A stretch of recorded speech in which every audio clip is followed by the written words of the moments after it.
Welcome back to Outdoor Adventure Training. My name is Mikey Bell and winter is finally in full swing. Hopefully you've been getting after it at the resort, making a ton of turns, or maybe you've been in the backcountry breaking trail to earn your turns. Either way, there's a very good chance that your body will benefit from this 12-minute Après ski mobility routine. We're gonna be focusing on the quadriceps and hip flexors, utilizing foam rolling and static stretching techniques to, of course, enhance our range of motion and flexibility, but ultimately expedite the recovery process so you can get after it again tomorrow. If mobility training is something you've been neglecting, don't worry. We have you covered with our powder prep program. Not only are there all of the follow along workouts that you've come to know and love, we also have a ton of mobility programming in there so you can stay injury free all season long. Head to our website at outdooradventuretraining.com and start your 7-day free trial today. For today's routine, we'll be following along with the Outdoor Adventure Training app. We are, as I mentioned, starting off with foam rolling on the quadriceps.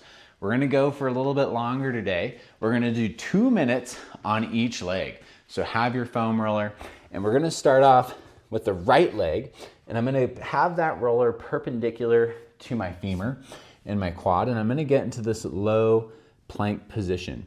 And I would prefer if you did just one leg at a time, nice and slow, rolling out the whole quad muscle.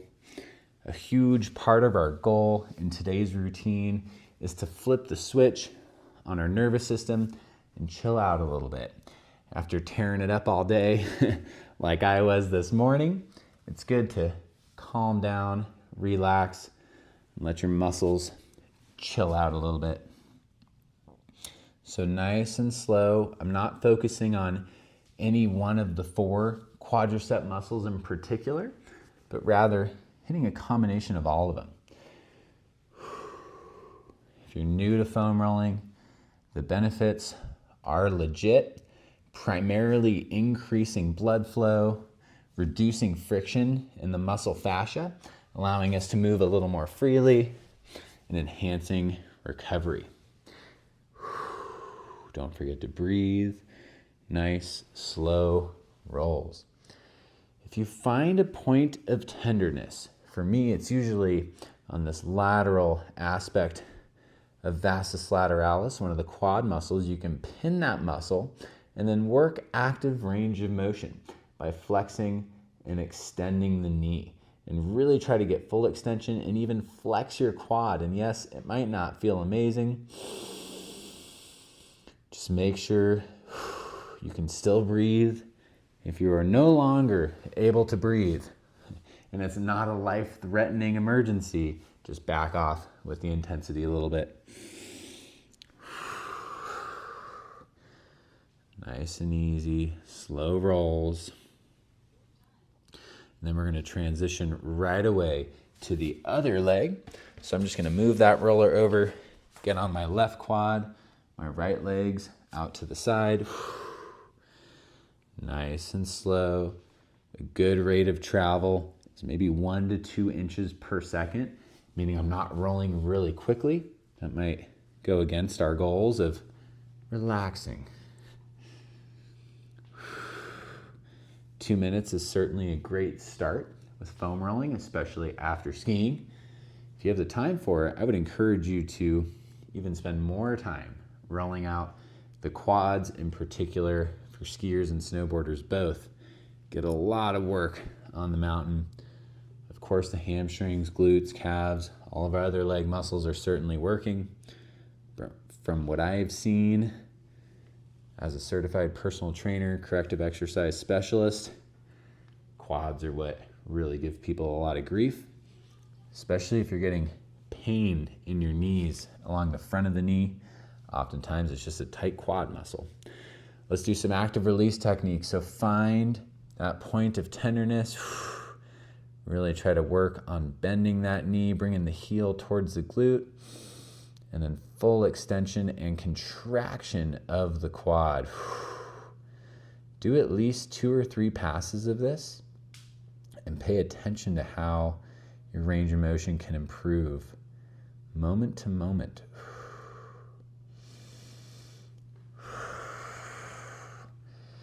And sometimes I'll do a few rolls over where I just did that release. See how that feels. Although this is an Après ski routine, you could certainly do this before skiing, especially if you have a longer drive to the ski area or the trailhead. I wouldn't recommend doing this immediately before skiing because of the static stretching we're about to dive into now.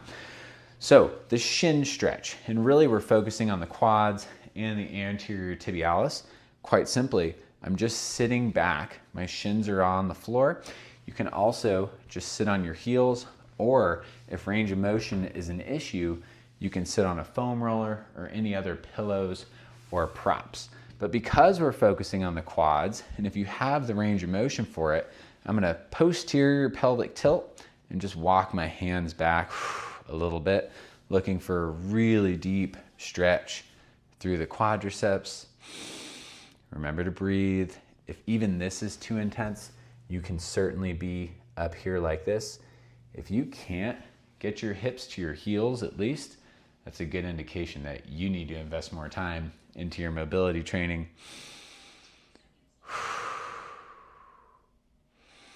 More time doesn't necessarily mean longer sessions, but just higher frequency of sessions. Short little rest, just enough time to transition to a deep lunge stretch, and we'll show you ways to modify. Again, you might want some props handy for this one. I'm gonna go right leg forward into my standard low lunge position. Okay, so my knee is stacked right over my ankle. You can untuck the back toes. This is certainly a great place to start, getting that really deep stretch through the hip flexor and the back leg.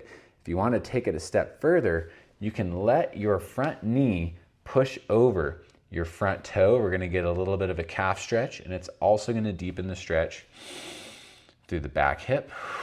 Focus on breathing. Chest is up. This is where some blocks, or again, maybe keeping a hand on the foam roller to stay up a little higher. No wrong way to do it. The goal is to find a position that's sustainable, that's relaxing, that you can breathe into, and enjoy your time here.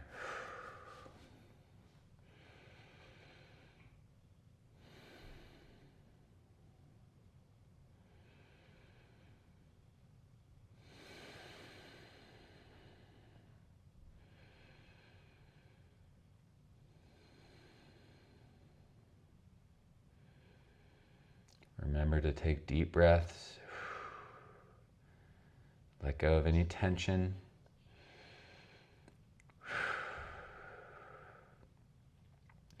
We're going to come out of this slowly, and I'm going to keep my right leg forward, and I'm going to rock all the way back into what's called half saddle pose. So basically half of what we were doing with our shin stretch.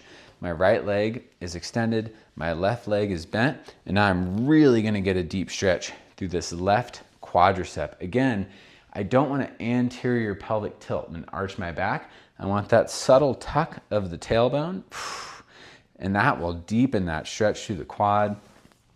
Feel free to go back as far as you can manage comfortably. You certainly do not need to lay all the way down, although if that's accessible to you and it feels right, go for it. It's not about depth, it's about sensation. If you're feeling that stretch through the quad, you're doing it right, as long as you can breathe.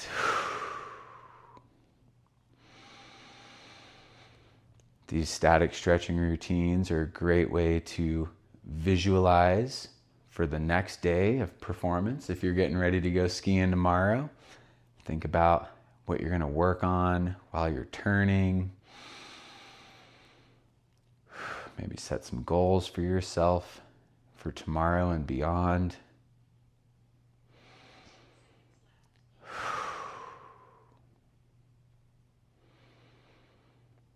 We're going to come out of this really slowly. We got time to transition. Coming out of this, and then I'm going to repeat those same two stretches on the other side. So I'm going to go left leg forward this time, looking for that deep stretch through the right hip flexor.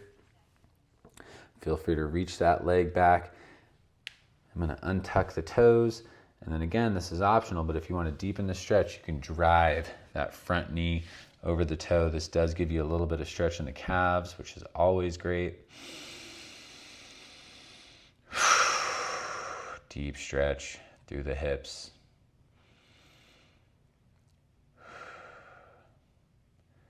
As a skier or snowboarder, I do believe that hip mobility is really the key to success, staying injury-free, combined with hip stability and strength.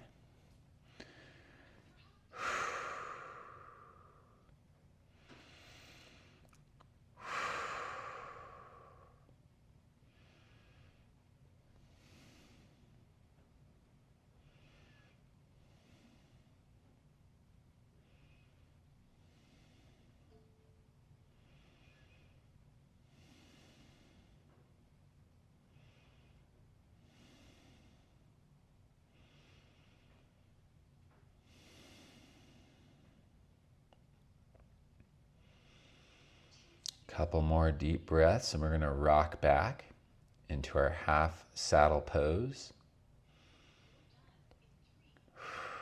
So nice and easy, pushing through the hands, not the legs, rocking my weight back, placing my hips on the inside. So I'm doing my best to keep my thigh bone parallel. It's not flaring out. I'm really trying to stay in line here to get the most out of this stretch. And again, you do not need to go back very far to feel the intensity. This is our final stretch here.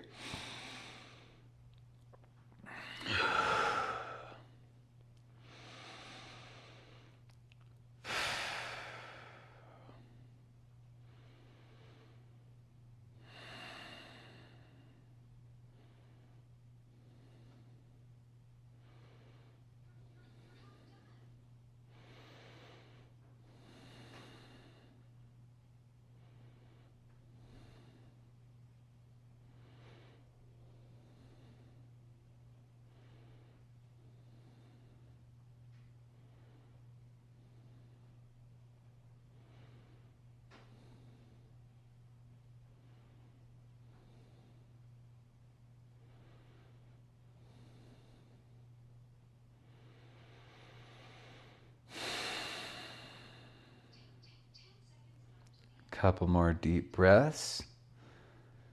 We'll come out of this one slowly. Again, pushing just through the hands. Nice job. This is a very short but effective routine to open up the quads and hips. If you're left wanting more, I'd highly recommend continuing with some more foam rolling on your quads, maybe some more lunge stretches. We also have tons of other mobility resources on our YouTube channel. If you have any specific requests, don't hesitate to leave a comment in the description below. Hopefully this routine has helped you recover from an amazing day on the mountain and get you ready to get after it again tomorrow. Thank you so much. We'll see you next time here at Outdoor Adventure Training.